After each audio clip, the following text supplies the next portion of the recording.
Alright, now I'm reading the 8th Tuesday. We talk about money. I held up the newspaper that Maury could see it. I don't want my tombstone to read I never owned a network. Maury laughed and then he shook his head. The morning sun was coming through the window behind him, falling on the pink flowers of the hibiscus plant that sat on the sill. The quote was from Ted Turner, a billionaire, founder of CNN, who had been lamenting his inability to snatch up the CBS network in a corporate megadeal. I had brought the story to Maury this morning because I wondered if Turner ever found himself in my old professor's position, his breath disappearing, his body turning to stone, his days being crossed off the calendar one by one. Would he really be crying over owning a network? It's all part of the same problem, Mitch, Maury said.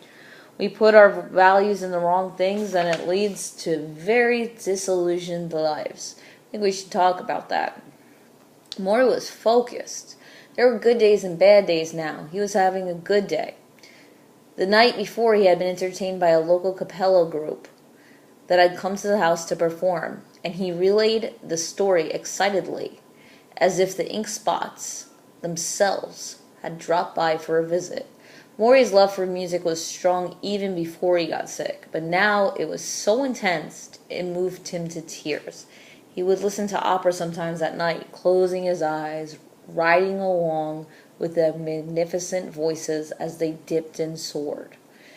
You should have heard this group last night, Mitch. Such a sound. Maury had always been taken with simple pleasures, singing, laughing, dancing. Now more than ever, material things held little or no significance. When people die, you always hear the expression, you can't take it with you. Maury seemed to know that a long time ago. We've got a form of brainwashing going on in our country, Maury sighed. Do you know how they brainwash people? They repeat something over and over.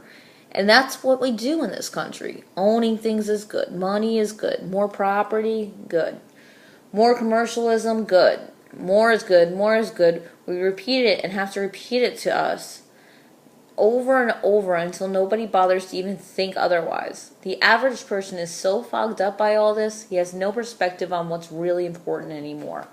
Whenever I went in my life, wherever I went in my life, I met people wanting to gobble up something new, gobble up a new car, gobble up a new piece of property, gobble up the latest toy, and then they wanted to tell you about it. Guess what I got? Guess what I got? You know how I always interpreted that? These were people so hungry for love that they were accepting substitutes. They were embracing material things and expecting a sort of hug back.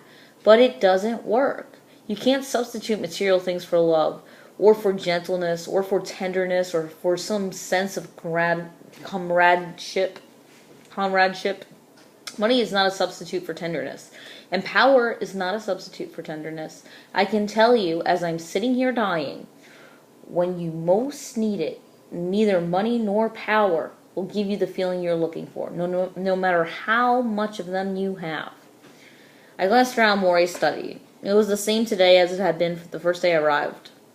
The books held their same places on the shelves, the papers cluttered the same old desk, the outside rooms had not been improved or upgraded. In fact, Maury really hadn't bought anything new, except medical equipment, in a long, long time, maybe years. The day he learned that he was terminally ill was the day he lost interest in purchasing power. So, the TV was the same old model, the car was the one that Charlotte drove, was the same old model, and the dishes and the silverware and the towels all the same, and yet the house had changed so drastically. It had filled with love and teaching and communication. It had filled with friendship and family and honesty and tears. It had filled with colleagues and students and meditation teachers and therapists and nurses and a cappella group. It had become, in a very real way, a wealthy home, even though Maury's bank account was rapidly depleting. There's a big confusion in this country over what we want versus what we need, Maury said. You need food. You want a chocolate sundae. You have to be honest with yourself. You don't need the latest sports car. You don't need the biggest house. The truth is, you don't get satisfaction from those things. You know what really gives you satisfaction? What? Offering others what you have to give. You sound like a Boy Scout.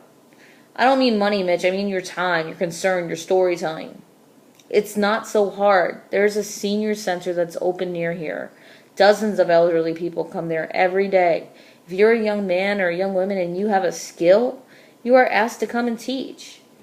Say you know computers. You go there and you teach them computers. You are so welcome there. And they are so grateful. This is how you start to get respect, by offering something that you have. There are plenty of places to do this. You don't need to have a big talent. There are lonely people in hospitals and in shelters who only want companionship. You play cards with a lonely older man and you find new respect for yourself because you are actually needed. Remember what I said about finding a meaningful life? I wrote it down, but now I can recite it. Devote yourself to loving others. Devote yourself to your community around you. And devote yourself to creating something that gives you purpose, that gives you meaning. You notice, he added, grinning, there's nothing in there about a salary.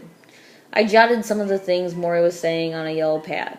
I did this mostly because I didn't want him to see my eyes, to know what I was thinking, that I had been for much of my life since graduation pursuing these very things he had been railing against: bigger toys, nicer houses. Because I worked among rich and famous athletes, I convinced myself that my needs, they were realistic, my greed inconsequential compared to theirs. This was a smokescreen. Maury made that obvious. Mitch, if you're trying to show off for people at the top, just forget about it. They will look down at you anyhow. And if you're trying to show off for people at the bottom, just forget that too. They will only be envious of you.